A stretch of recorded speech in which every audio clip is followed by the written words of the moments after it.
Hello friends, હું સ્મિતા લીંબડ તમારું સ્વાગત છે મારી ચેનલમાં। આજે આપણે બનાવીશું ઢાબા સ્ટાઇલ કાઠિયાવાડી વઘારેલો રોટલો।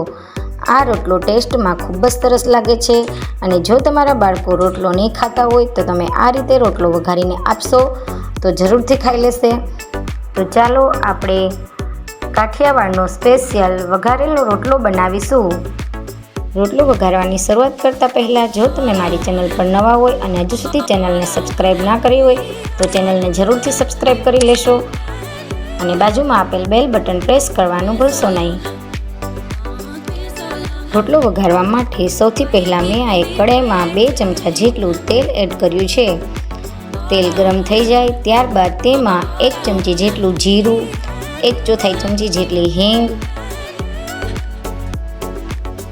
1 ચમચી ઝીણું ખમણેલું આદું અને 1 મરચાંના ટુકડા, થોડું ઝીણું સમારેલું લીલું લસણ અને 1 વાટકી જેટલી સૂકી ડુંગળીને મેં આ રીતે ઝીણી કટ કરીને એડ કરી છે। જો તમારી પાસે લીલી ડુંગળી અવેલેબલ હોય તો તમે લીલી ડુંગળી પણ એડ કરી શકો છો।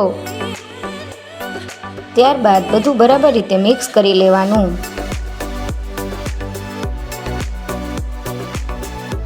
ત્યારબાદ અડધી ચમચી જેટલી હળદર એડ કરીશું, 1 ચમચી જેટલું મીઠું એડ કરીશું। ત્યારબાદ બધું બરાબર રીતે સાતળી લેવાનું। 2 થી 3 મિનિટમાં ડુંગળી બરાબર રીતે સતળાઈ જશે। ડુંગળી બરાબર રીતે સતળાઈ જાય ત્યારબાદ 2 ટમેટાને આ રીતે મેં ઝીણા સમારીને એડ કર્યા છે અથવા તો ચીલી કટરમાં આ રીતે ચોપ્ડ કરીને પણ તમે ટમેટાને એડ કરી શકો છો।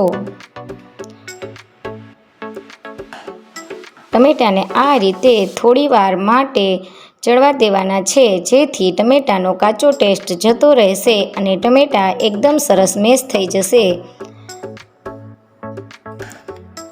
ત્યારબાદ 1 ચમચી જેટલો લાલ મરચું પાવડર, 1 ચમચી ગરમ મસાલો, 1 ચમચી ધાણા જીરું પાવડર એડ કરીને બધું બરાબર રીતે મિક્સ કરી લેવાનું। ત્યારબાદ આપણે 1 વાટકી જેટલું દહીં એડ કરીશું।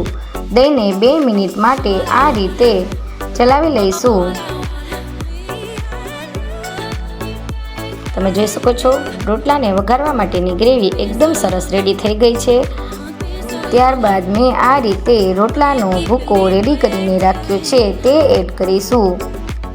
ત્યારબાદ બધું બરાબર રીતે મિક્સ કરી લેવાનું। હવે આપણે તેમાં ઉપરથી આ રીતે ઝીણું સમારેલું લીલું લસણ એડ કરીશું। ત્યારબાદ થોડા લીલા ધાણા એડ કરીશું।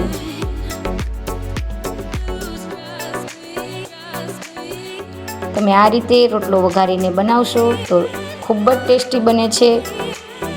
તો તૈયાર છે આપણો વઘારેલો રોટલો। હવે આપણે તેને સર્વિંગ બાઉલમાં કાઢી લઈશું અને જો તમને રેસીપી સારી લાગે તો મારી ચેનલને લાઇક, શેર અને સબસ્ક્રાઈબ કરવાનું ભૂલશો નહીં। Thanks for watching. મળીએ નેક્સ્ટ વિડીયોમાં।